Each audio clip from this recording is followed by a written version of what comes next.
for those of you who don't know, I got involved with this UFO story back in, well, I guess I was asked at the end of 2018 to look into UFOs, or if they're, do a story on UFOs. And 2019 is when I started producing The Basement Office, which is my New York Post video series, looking into the phenomena and to the stories that were coming out. And for the first year and a half, 2 years, I was kind of like credulously reporting it, meaning I just assumed that everyone else was right, at least on the basic stories.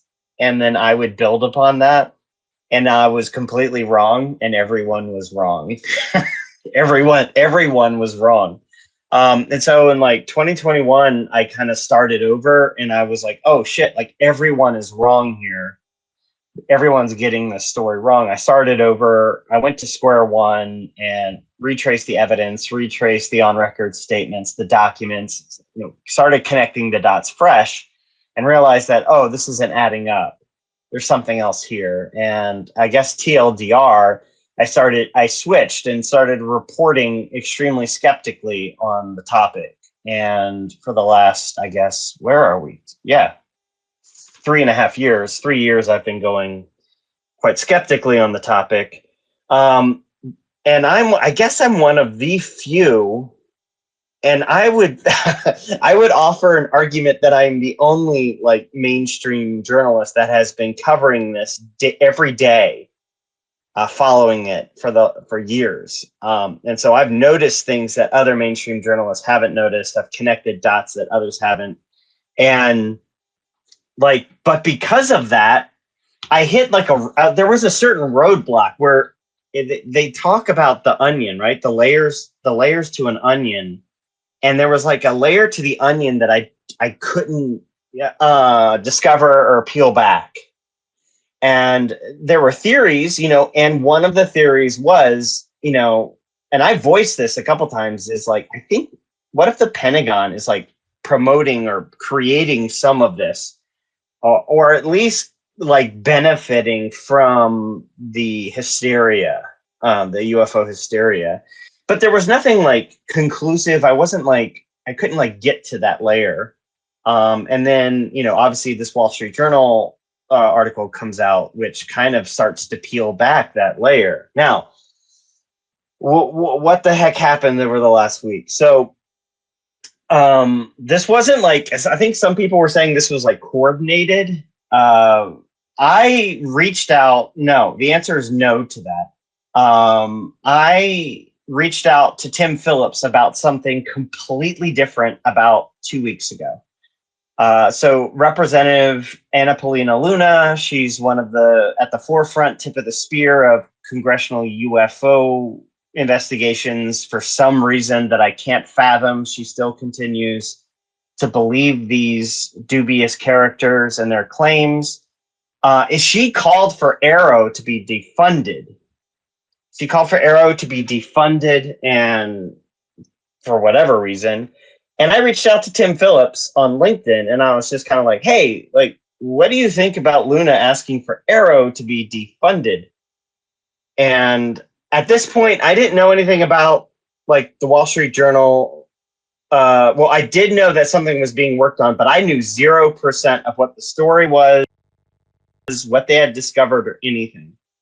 And Phillips writes back and he's like, can we jump on a Zoom? And I'm like, hell yeah, we can. So I scheduled this Zoom, and my only intention was to ask about like current stuff, mostly current stuff, the hearings in Congress. Arrow, Luna wants Arrow defunded. And I'm doing this interview with Phillips, and I'm asking more and more questions, and the answers he's giving me, I'm just like, wait, whoa. What?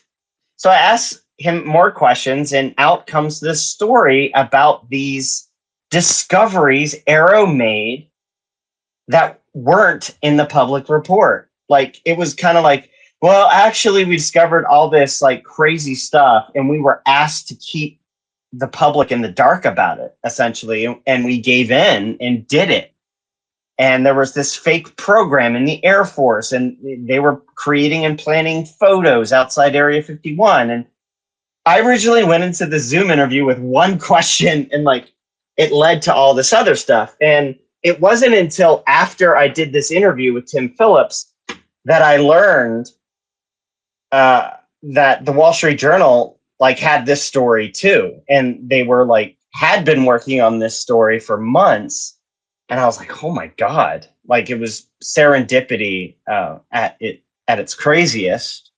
But like I said, the interview with Phillips was like approaching 2 hours, and I wanted to just kind of touch on a few other things that I learned.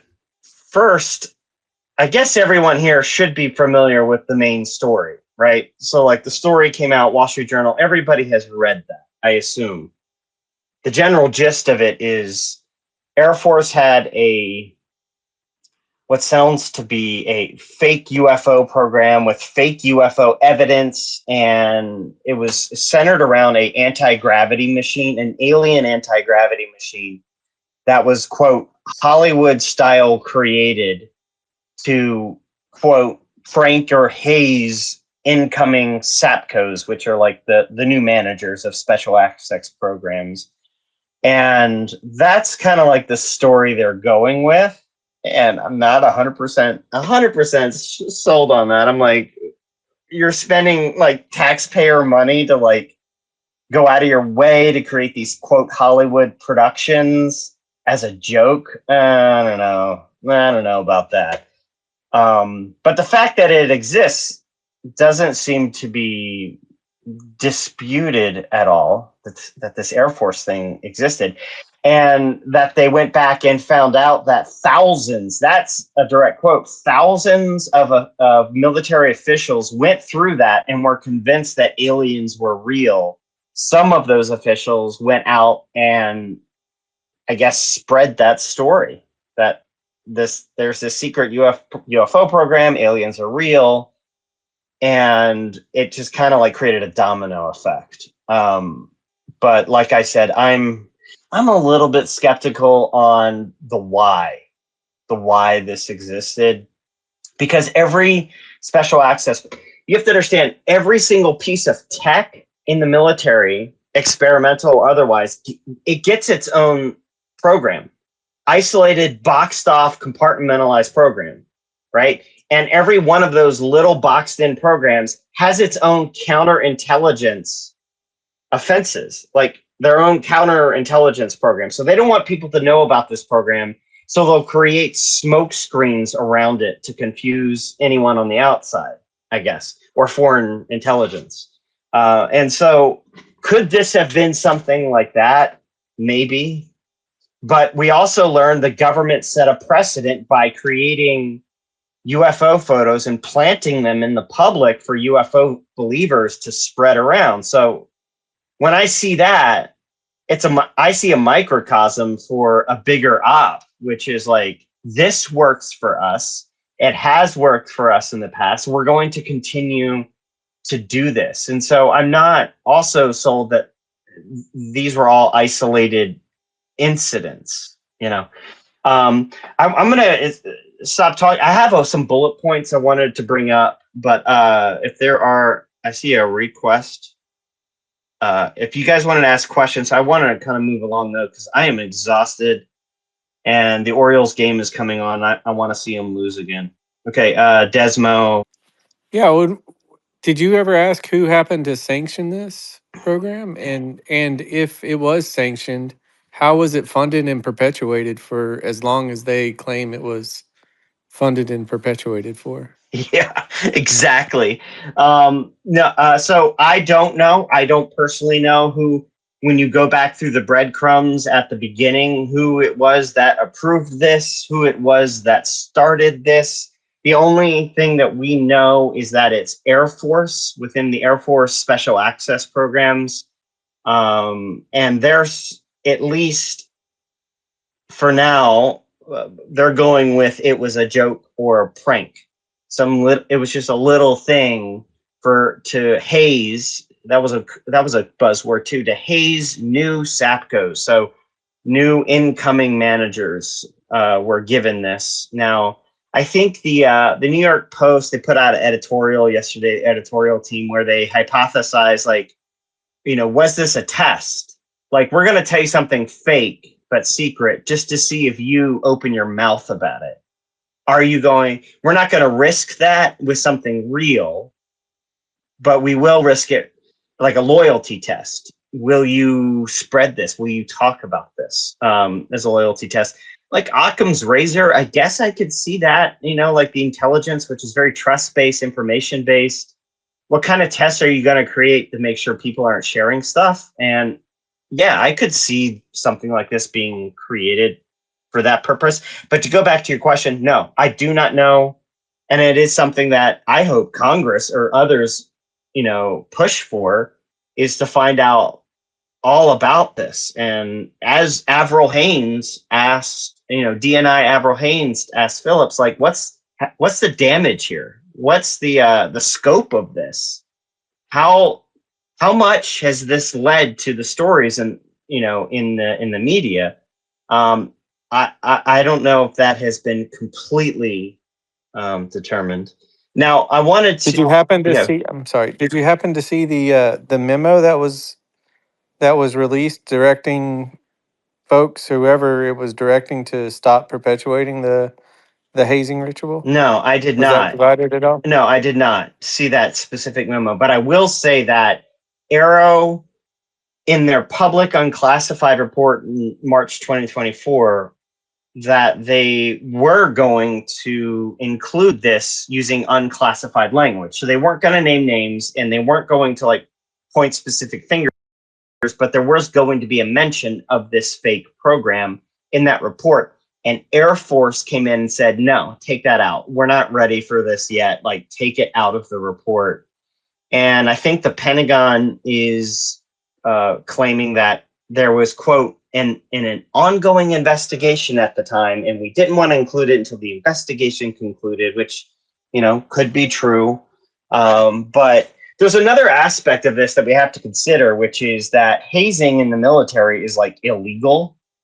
It's illegal. And you can't, so maybe they were caught up on buzzwords there, that this was like some hazing thing, and that has legal repercussions. And so potentially they wanted it out. But here, if you guys want, like, there were a couple things that I guess, well, I have some bullets. So like I said, this is a long interview. I wrote down some of the things that surprised me the most, and would like to touch on them. But I guess the other part of the interview that was interesting, that I made a point to put in, and I noticed that some of the more believer side of people are really excited about, is that there are real things out there that are still confusing and weird. And even to Arrow, even to the people with the keys to the kingdom, they're like, we don't know. We don't know what this is. And we're not talking. And I was also fascinated that we're not talking about blips on a radar screen or little blurry dots on a video. Phillips is very specific. Quote, fiery orbs, where there looks like to be like plasma type discharges, fiery discharges coming off the thing, and black triangles, which, watch the report I released today. You'll see on my face, I'm like, wait, what? I was like very surprised, because I think Arrow has been seen as this like 100% debunking crew, and it's all fake, 100% fake. And so it was kind of surprising for people to see Phillips go like, dude, these black triangles are creepy, and I don't know what they are. And he says they have low auditory signatures, meaning like, basically silent, hovering, moving. So the triangles, that kind of like, that's super interesting, because there are reports. A lot of people are reporting, they report delta shaped or arrow shaped craft, black, and so the fact that Arrow is seeing them, and dude, so many of these are just written reports, so I'm always skeptical when the only source is some guy somewhere is describing what he saw, and that's the only data you have. I'm like, oh, okay, that could be literally anything. So that's why I asked Phillips. I was like, are you looking at photos, videos, radar data, or are you just reading a report? And Phillips says all of the above. I'm looking at all of the above regarding these triangles. Man, I can't wait to see one of those, whatever you're talking about. So as I say in the report, mysteries still persist. If you don't mind, I'll just start going through my bullets. So another thing that he saw he says, this is important, under 40 cases. So he says at the point that he left, there were, quote, under 40 that remain, I guess, anomalously unidentified, under 40. So they looked at hundreds and hundreds and hundreds. Under 40 remain anomalous and weird. And within that, he said these triangles and fiery orbs. He says that there are some that look like they're shimmering, like almost as if like something is there, but they can just barely see it. And he says that it like reminds him of like the Predator movie, the movie Predator, where like the thing cloaks itself, where you just kind of see that shimmering. He said it kind of reminds him of that. And like there was like a conversation about force fields where there is like there is proven like ground-based like invisibility shields and shields like that. I assume you've probably seen them. Some of them went viral a while ago. Well, what's the $1 billion version of that? And could you put it on the outside of a plane? Like, I guess that's one question they're asking. And according to him, it's not blue, meaning it doesn't seem to be us. Again, these guys were given the keys. They could ask the questions. Another great anecdote before I forget is this. And I hope to release more Phillips, more from the interview moving forward. But this is a great anecdote. So he said they did a lot of interviews with UFO believers within the government who said, I saw an alien craft. Like it was an alien spaceship. I was there and looked at. In my report released today, he describes how they were actually describing ultra top secret American tech. And Phillips was flown out and shown some of this tech. He was like mind blown by it. And so when he put together the classified version of the Arrow report, he requested a photo or an image of this tech to be included so that Congress and need to know people in the IC, in the intelligence community, could have a visual. Like they described this and bam, here it is. Here's a HD picture of it. But the 3-letter agency that was behind that tech told him no, like get lost. We're not giving you anything. Get lost. And he says, Phillips says he went to Avril Haines and said, hey, I'm having some problems. She gets in front of him. She gets on the phone. He doesn't know who she calls. She just hears him say, give Tim whatever he wants. And that was the end of the conversation. And he said the next day he got the image. So that's, these things are compartmentalized and fought over. But I thought that was a good example of like the power like Arrow really had. And these guys were entrusted and empowered to where a phone could be picked up and things would happen. Let's see, I'm going through here. Phillips says he was part of a crash retrieval team. I guess pre Arrow was part of crash retrieval team. And where my eyes got kind of wide, he was like, he says, we would violate the foreign territories to acquire their tech. And I'm like, dude, are you saying that you just like, you broke into other countries and stole their stuff? And he's like, yeah. And he's like, well, they do the same things to us. And he's like, it's not necessarily always like 1,000 miles into the country. It's like you have different territorial miles, off the coast, within the coast, where there's the gray areas of international waters. And he said they were part of teams. They know China is testing something. It crashed. We want to recover it before they recover it. And he said they do the same exact things to us. They know we're testing something. They don't know what it is. It crashes or goes down, and they're going to try to get it before we can get it back. So there's this whole, I was like really laughing because I was like, man, this cat and mouse game, like you could make a whole movie about the crash retrievals and trying to get each other's tech. What else in my bullet point here? Oh, something important is that what continues to blow my mind is how some congressional leaders continue, like the Lunas and the Burchetts and the Burlesons, how they just continue to push forward with some of these claims despite all of the evidence to the contrary. And I learned that some of the UAP, if not all of the UAP caucus, are not SAP-CAP cleared. They don't have SAP-CAP clearance to certain things. And SAP means Special Access Program. CAP means Controlled Access Program.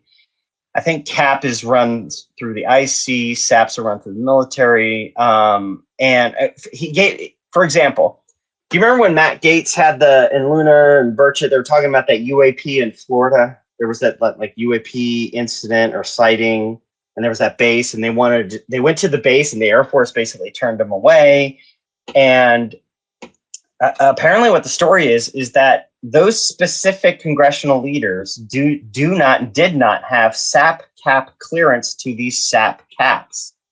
And Arrow offered to do a one-time read-on for these guys, for the UAP caucus, but their leadership, the Speaker of the House and the committee leadership declined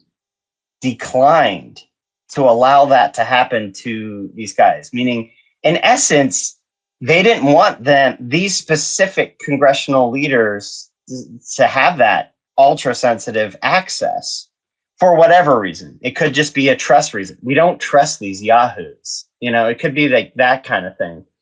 So that was interesting. And so apparently there was a version of the Arrow report that you had to have certain clearances to even access. And so some of these things like fake programs and Air Force involvement potentially wasn't seen by everyone yet. Let's see what else. Are there more? Let's see, requested. Are there more questions? So Anyone have? Okay. Let me read hold on a sec. hold on a sec. I'm just hold on a sec. I'm like trying to approve folks. Artisan Tony, go ahead. Hello, Stephen. Thank you for doing the space. I was wondering, I also think the hazing thing is kind of weak because it's almost like they just entered that into it to lessen their admission. But I wonder how this goes back. Does it? I mean, they've been doing this kind of thing ever since I've been alive. How does this tie into what's been going on since 2017? Right. So basically, if I understand you correctly, what's the connection between a false Air Force UFO program that dates back decades and what has happened since 2017? Is that your question? Right. Okay, it great. Seems like it's all under the same umbrella to me. So I've been thinking about this, and Mick West, I don't know if he coined this phrase, but I like this phrase, which is one thing is not all things. One thing does not equal all things. So does this one single Air Force program explain all UFO claims for the last 2 decades? No, of course it doesn't. But is it one of the main dominoes that started to fall, that created a domino fall? So, this thing happens, someone is exposed to it, thinks it's real, tells someone else, who launches an investigation, who tells someone else, and this domino effect over years, does it eventually lead to a David Grush, who was Air Force? Does it eventually lead to Jay Stratton going like, wait, what? There's what program in the Air Force?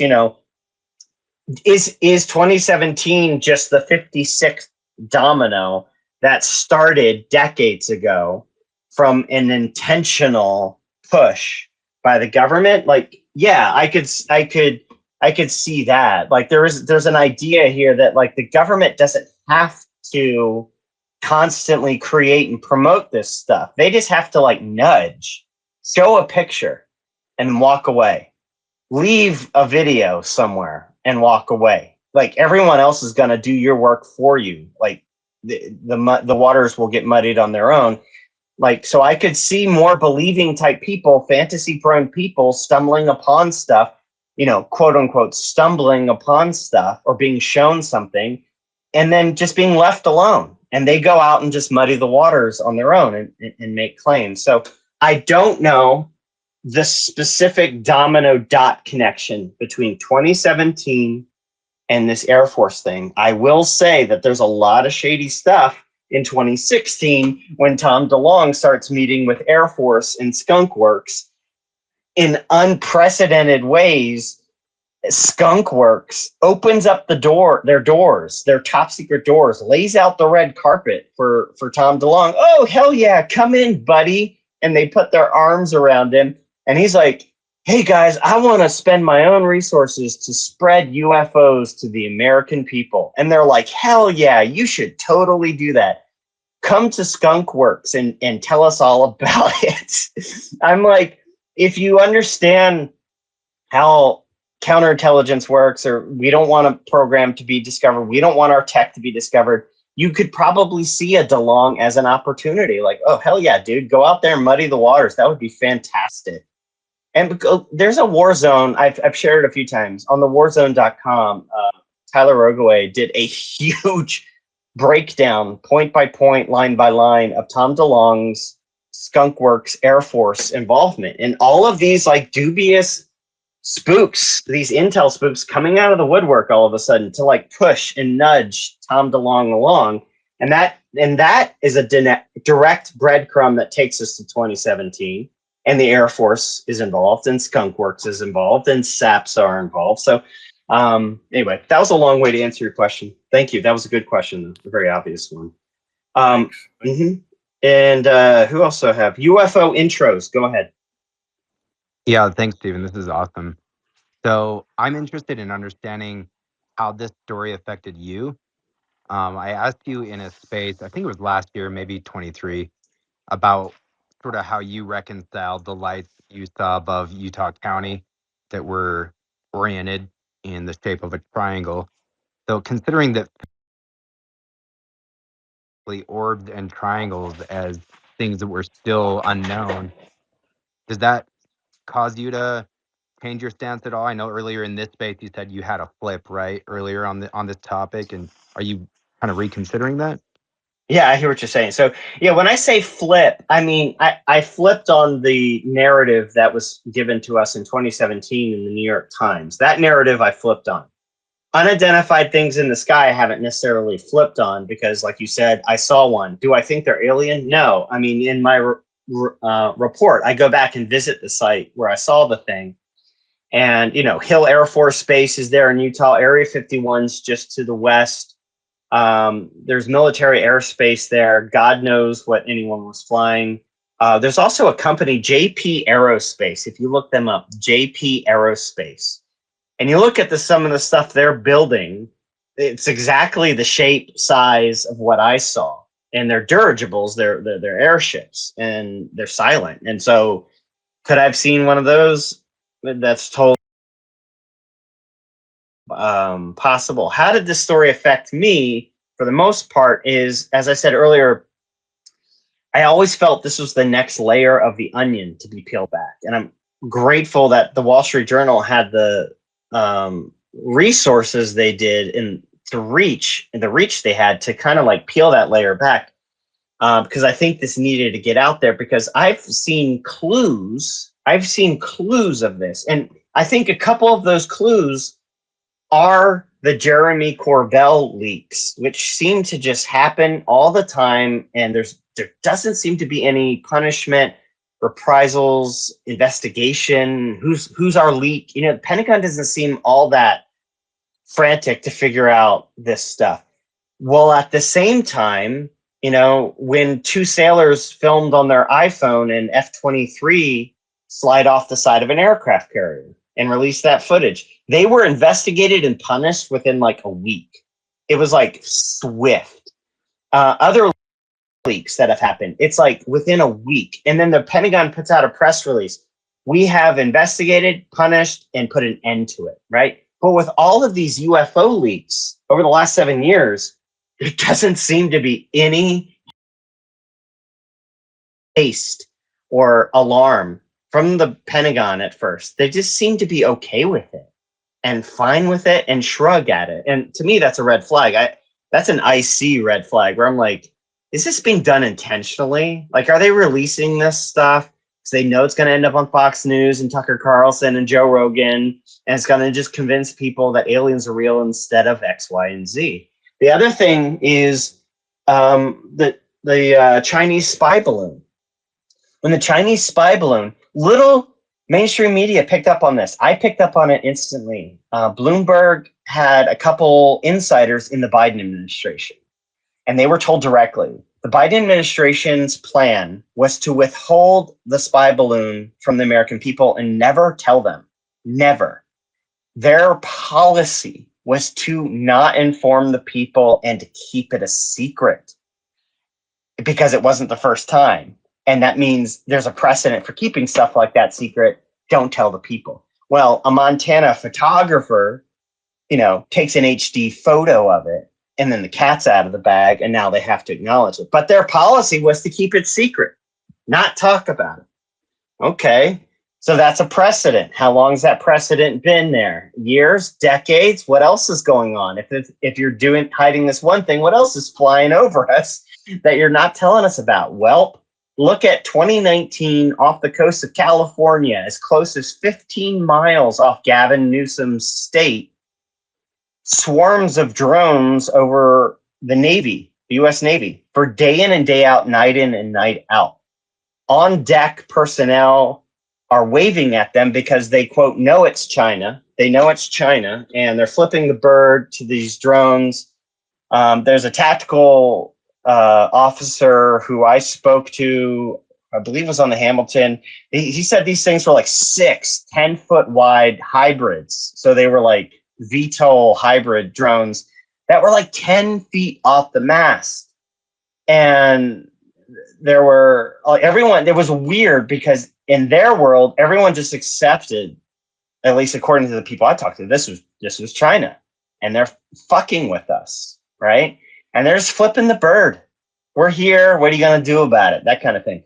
But look how the Navy and how the story of that came out to the public. And all of these were earmarks to me, just clues that this was being controlled and suppressed. The War Zone releases a story, I believe March or April 2021, and they have drones right there. Drones swarm the U.S. Navy. Within a few weeks, footage is leaked to Jeremy Corbell and George Knapp, and they write stories of how it's not drones, it was alien pyramids. Well, guess which story gets picked up everywhere? The alien pyramids. And so what was once drones gets rebranded as spooky UFO alien pyramid things.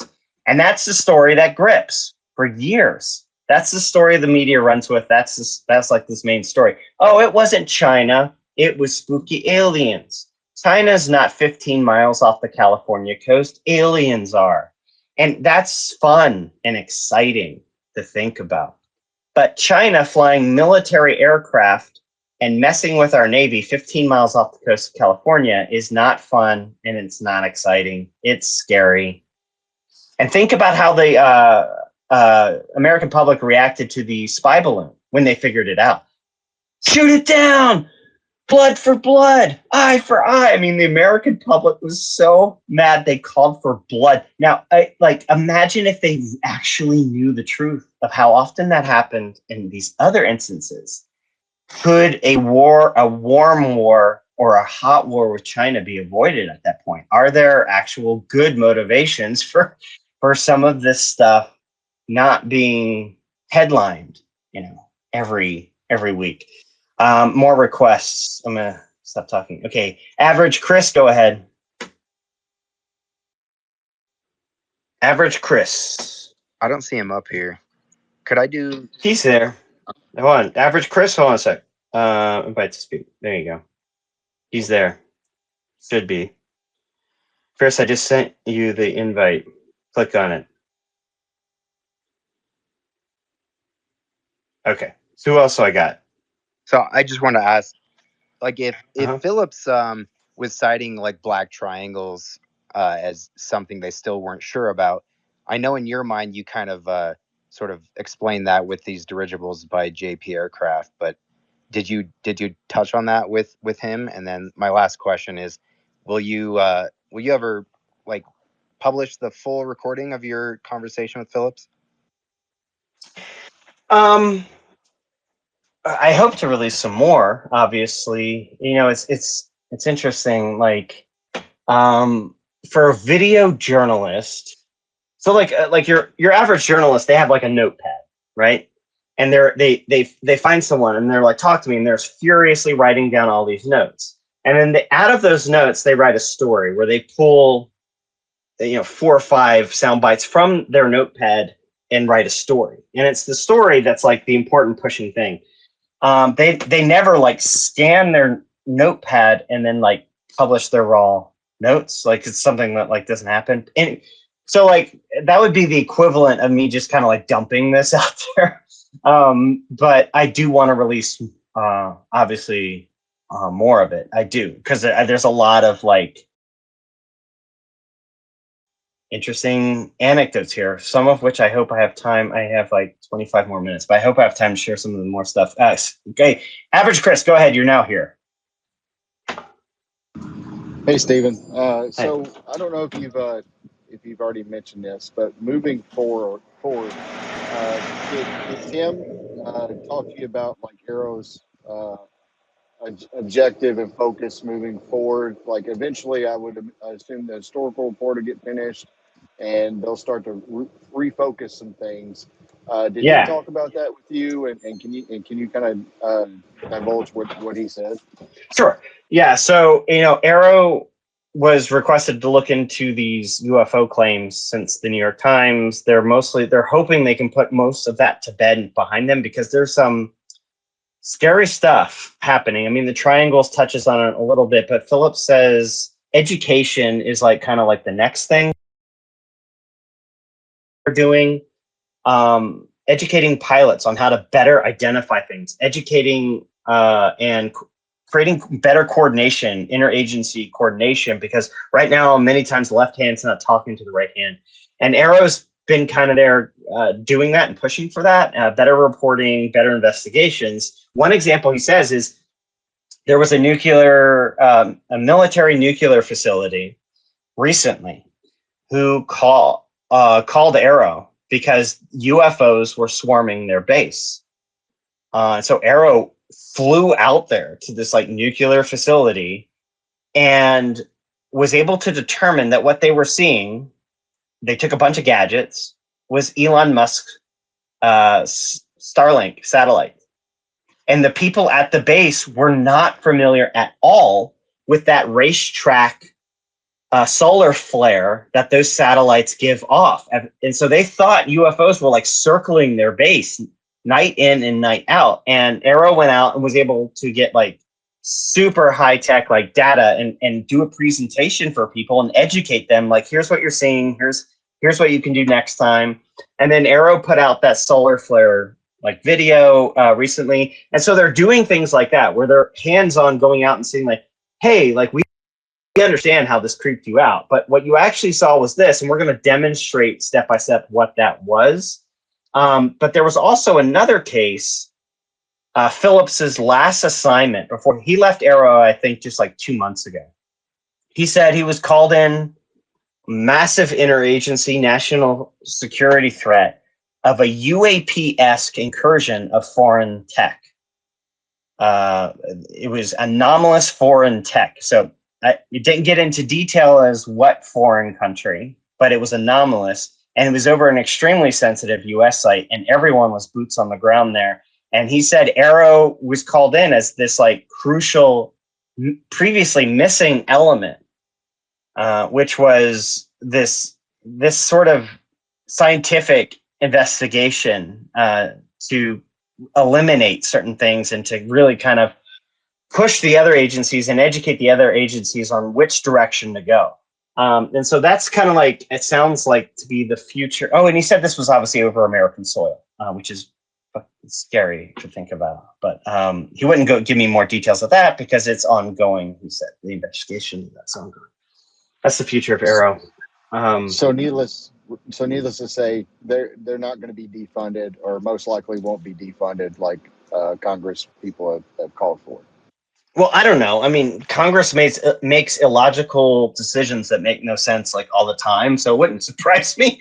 But like, it seems to me that it seems to me they're essential and becoming more and more essential because there were things lacking. Look, we didn't have a good reporting system for UFOs before. We had stigma, and look, there was that people didn't want to report. My family is military. I know, it's like I talk to friends like who in the military who they were scared to report. They didn't know where to report. All of that is being solved and all of that is good. And then like the next step is like educating on how to better identify to limit the number of reports so that people aren't reporting Elon Musk's satellites nonstop, educating them. I'm looking at hold on a second. I'm looking at my bullet point here. Okay, so just two things wanted to bring up, connect. Fake UFO program in the Air Force that Wall Street Journal talked about and apparently influenced thousands. James Lukatsky, who some of you know, was the DIA director of the OSAP and was UFO believer. I think he believes they're angels and demons, or could be, but he's a UFO believer. Nonetheless, he said that he found fake and or forged documents about fake and or forged programs. And now this was before the Wall Street Journal article. He did a podcast with Corbell and Knapp, I think a year or two ago. And he's like, yeah, like I just need people to know, like there's some fake stuff out there. I saw it firsthand, these fake documents and forged documents that aren't real, that are convincing people that they are. And now with this new Wall Street Journal article, I'm like, I wonder if he was talking about this Yankee Blue Air Force thing. But also the same thing goes for Matthew Brown, this new UFO whistleblower. He claims he stumbled upon on some, Pentagon server, top secret, whatever, some secret UFO program, this like secret UFO program.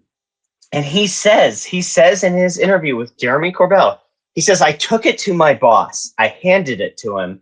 And my boss looked up at me and said, this is just a joke. This isn't real. And so when you put all of these little things, anecdotes together, you're like, like, is this all the same thing? Is it multiple fake things? Or is it this one fake thing that continues to like inspire all these folks? Did Matthew Brown find Yankee Blue? Or a version of Yankee Blue? Did Lukatsky, did he find Yankee Blue? So Yankee Blue, by the way, was the supposed name of this program. Let's see here. I just want to see new people. Soren, I just approved you. Soren, man bites. Go ahead, sir. If you have a question, Soren, go ahead. Yeah, I'm just wondering if you have an opinion on Robert Bigelow. And I'm especially curious because it seemed like he was really into this whole thing and he had his own theories and then he really wanted out. And it makes me wonder, did he want out once he realized that everything was kind of like a psyops? Yeah. Okay. Yeah. Robert Bigelow. So I spent a while with, researching Robert Bigelow. I did a report on NIDS, which was his 90s investigation unit, and did a report on, Bass Allsap, his stuff in the 2000s. Interesting guy. Skinwalker Ranch, all of this stuff. He was funding early on. He was funding Linda Moulton Howe's like cattle mutilation stuff. He was funding investigations in the 90s into alien abductions. He just seemed to be wanting to throw money at these folks, and some of these folks jumped right on that. And some of them milked that for like the better part of 15 years, 20 years. But Bigelow is fascinating. I don't know. He's kind of reclusive, right? He only comes out once in a while. But I disagree that he took his toys and went home, because he's now looking for heaven. Apparently, he's spending millions of dollars looking for the afterlife.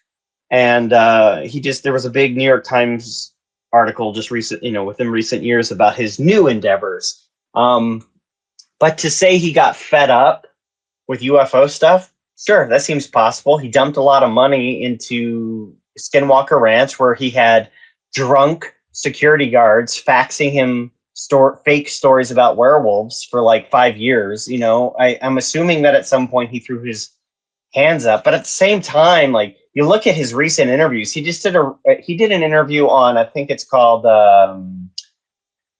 what's that thought?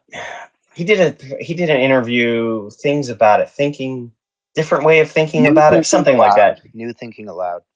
There it is. Thank you, sir. New Thinking Aloud, where he talks about, as if he's still a believer. He's talking about Bigfoot on Skinwalker. He's talking about using his psychic powers to summon orbs to heal a sick man. So it doesn't seem like he's moved on or changed his mind as much. It just seems he's pivoted into what I would call perhaps a search for God with his new endeavors. But he continues to be a mystery, because it's like, was there something else going on there?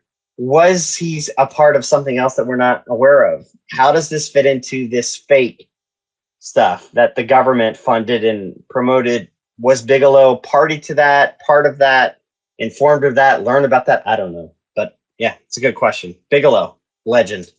Here, let me get some more quick, these bullet points. He says they spent, quote, millions of dollars on art's parts. I will say that again. He says they spent, quote, millions of dollars on the metal pieces that UFO believers claimed were from, I guess, alien spaceships. They did blind tests, double blind tests, a couple of them. Actually, these documents are on arrow.mil. You could go and read. But they did blind tests and, obviously determined they are not from alien spaceships. But the thing that blew my mind was, like, we spent millions of dollars, taxpayer funds, on these little like metal crumbs that people claimed were aliens. So I thought that was interesting. He's really mad at the jellyfish leaker. They were apparently in the middle of looking at that video when it was leaked to Corvell. And the Arrow was like super mad about that. He says it's balloons. He didn't say maybe it's balloons. He says that's balloons. And some a-hole broke his oath and leaked it and muddied and started this domino effect of aliens when it's like balloons. Let's see what else we got here. Okay, so last thing I'm gonna do before I head out is I learned some stuff about Nimitz and Tic Tac. Some things, not everything. I'm not gonna tell you everything I learned, because I hope to put this into a future report. But I'll just say there was a unrelated thing that happened that I think UFO believers, including myself, thought was related to Tic Tac. And as it turns out, it appears to be two separate things. So the one bit that I'll say, I won't give you everything, is the story that after Tic Tac at night, a helicopter landed on the Princeton. Two men in black came off the helicopter, walked into the captain's room, and took data tapes. Got back on the helicopter and took off. I interviewed in one of my reports 2 Navy officers who saw this happen with their own eyes. And then I think there were some denials, like they didn't actually see that. And I think Fravor was like, that never happened. And turns out that actually happened. Turned out that actually happened, and it was DARPA, and they were dressed all in black. Apparently, that's been confirmed completely.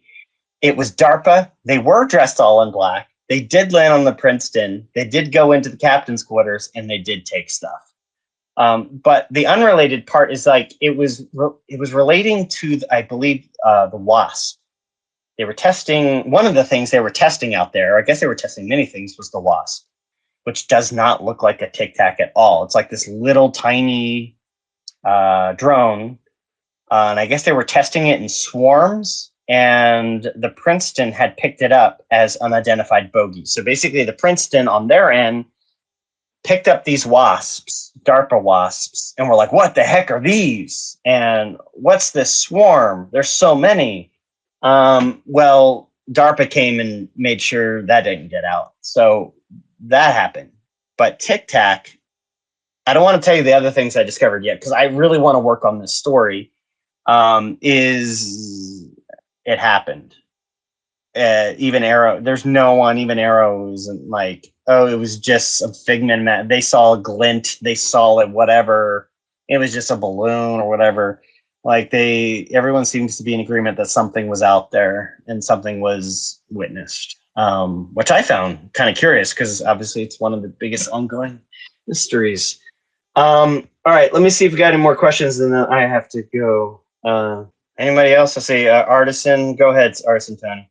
I guess I was just curious about the hazing thing. Yeah. Your typical hazing is like with a fraternity, you go through the gauntlet, for a day or so, then you're in the fraternity. Are we to believe that these people were just led on for years without being told that they were part of the fraternity, or you know what I mean? How long did they know they were being hazed? I don't know. I don't know. The best thing I've gotten is at least 20 years, and that some of them went to Arrow and said, I signed an NDA that said I could be killed. I signed an NDA that said, if I reveal this, I can be killed. I can be assassinated. And Phillips, he tells me, you could watch in the interview I released today. He's like, some of these guys were scared for their lives. Sincere fear that just by telling me in this skiff under controlled classified setting that someone's going to track them down and eliminate them. And so how long that went on, I don't know, but there was real fear instilled in quite a few people who believe this to their core to have been true. I think that's messed up. That's really messed up. So you don't expect to get any names of people who were actually hazed? Not unless they, on their own accord, come out and do it themselves. I mean, these are highly protected. I think Mike Herrera, Mike Herrera's UFO whistleblower military claims he saw stuff. He went to Arrow. Arrow interviewed him. Arrow cannot release his name or his interview unless he makes it happen. And Herrera did that. He requested Arrow release the white paper or whatever that they did. And at that point, here it is. Here's the interview, and you could talk about it. But I think it's up to the witness if they want to do that. I don't have any names of who these poor guys were. Hold on a sec. Let me look up Cosmic Flow. So I had a question. I just wanted to say that I do agree with a lot of the things that you said. One of the questions was, what are your thoughts about how Putoff had to say about finding ET craft and distributing the things they found to some companies while keeping it secret from others, and it possibly leading to a massive lawsuit? Yeah. So one thing I learned. So Hal Putoff, I look, I treat with a grain of salt at this point. I take with a grain of salt at this point. This guy has been in the zone for like 4 decades, in the UFO paranormal zone for 4 decades. He's all over this. dating back to even before Stargate. So I take it with a grain of salt. But what I do know, and I think it's established or it's hinted at, I think in the 2024 Arrow report, and I think it's going to go into more detail. I do know there is more detail in the classified version, is that a lot of these guys, and what I mean by that is these whistleblowers on the inside, these military people on the inside, they would take, for example, materials to Lockheed. They would be the ones that take the materials to Lockheed and they would go, this is ultra top secret. We think otherworldly tech. And Lockheed would go, what? Oh, okay, thanks.